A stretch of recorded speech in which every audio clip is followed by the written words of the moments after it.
Welcome back to our live coverage of the 2012 NBA Draft Combine here in Chicago, Illinois, at the Flames Athletic Center on the campus of the University of Illinois, Chicago. Mitch Kupchak, a rumored name on some of those openings throughout the offseason, but it looks like he'll be running the Lakers for another year, looking for another piece to maybe help that bench, as they are obviously top-heavy with that roster. But, guys, we were just talking about the shooting guards. They're working out now, different drills, spot-up shooting going on. And number 17 is John Jenkins of Vanderbilt.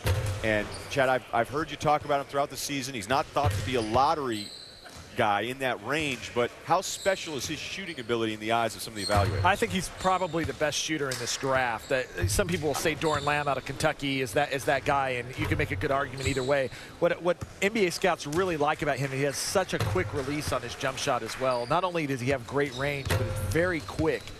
He gets it off, and we just were watching him in the drill during the break. He's hitting everything here. He has no problem hitting the NBA three-point range. A little bit limited in the other things that he does as a player, and that's going to be the question mark about why he's not a lottery pick as opposed to somewhere later in the first round, because he's a role player. You bring him in to hit jump shots, but I have him right now tagged to go to the Chicago Bulls at number 29.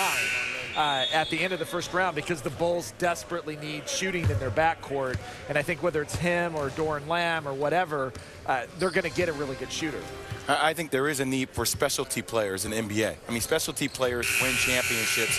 Look what Ray Allen has been able to do for the Boston Celtics towards the latter part of his career as far as spacing.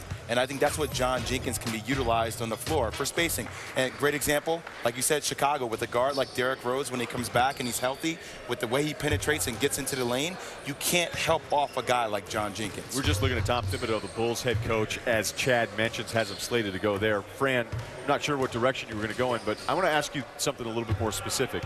If you're an NBA team, and we're talking about role players versus projects, I'm always confused by this, because sometimes you feel like it makes all the sense in the world just to add a bench player, add a guy you know can contribute at least year one or year two, but then you start to think, you know, the odds on these picks in the 20s even working out aren't that great historically, so why don't I just shoot for the moon on this and take a big project hoping I hit a home run a couple years down the road? I think there's two schools of thought, of course.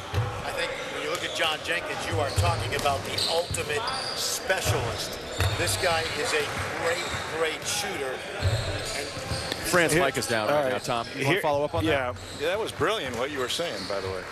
No, here's best stuff all day, Fran. Best stuff all day. Look, we just saw Kevin McHale and Danny Ainge, okay?